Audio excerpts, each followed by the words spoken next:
নতুন নতুন কাম হাতত লৈছো আমি কাম আৰম্ভ কৰিছো অহা 6 আগষ্ট তাৰিখে আমি নিযুত মইনা আঁচনি যাৰ জৰিয়তে আমাৰ ছোৱালীয়ে কলেজত পঢ়িলে হায়াৰ সেকেন্ডাৰীত 1000 টকা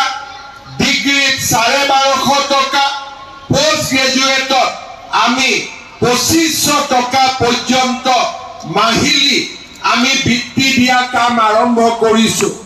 আজি আপোনালোকে দেখা পাইছে যে আমি অসমত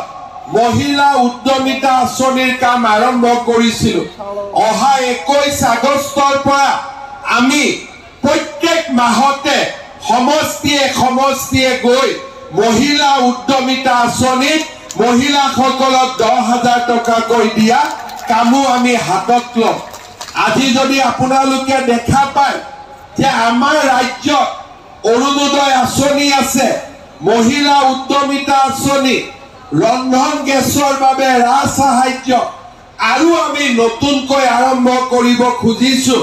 যে দুখীয়া মানুহে যেতিয়া ৰেচন কাৰ্ডত আমি আজিলৈকে বিনামূলীয়াকৈ চাউল পাই আছিলো আমি 2 এদিনৰ ভিতৰতে ৰেচন কাৰ্ডত আপোনালোকক চাউলৰ লগতে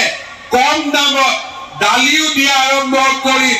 আমি নিমখো দিয়া আৰম্ভ কৰিম আমি চেনিও দিয়া আৰম্ভ কৰিম আজি আমি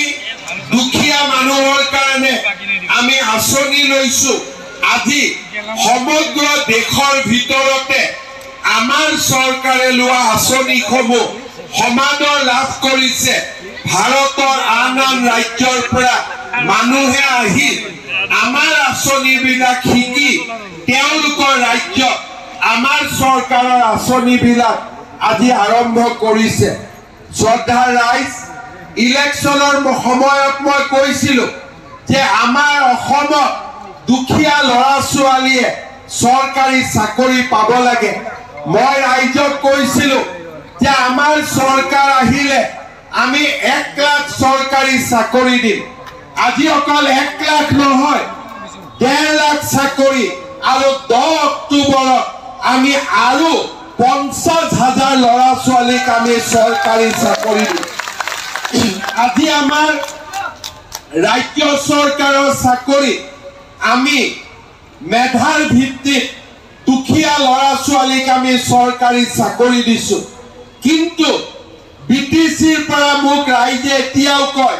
যে স্যাৰ দিছপুৰৰ চাকৰিবিলাক আমি সুন্দৰভাৱে পাইছো কিন্তু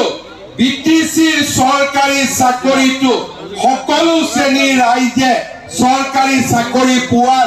দুখীয়া ৰাইজে পোৱাৰ ব্যৱস্থা কৰিব লাগে অহা 5 বছৰ আমি ৰাজ্য চৰকাৰক যেনেকৈ সুন্দৰভাৱে চৰকাৰী চাকৰি দিছো বিটিচিটো আমি সুন্দৰভাৱে চৰকাৰী চাকৰি দিয়াৰ ব্যৱস্থা আমি হাতত লম শ্ৰদ্ধা ৰাইজ অসমত যিমান পৰিৱৰ্তন হৈছে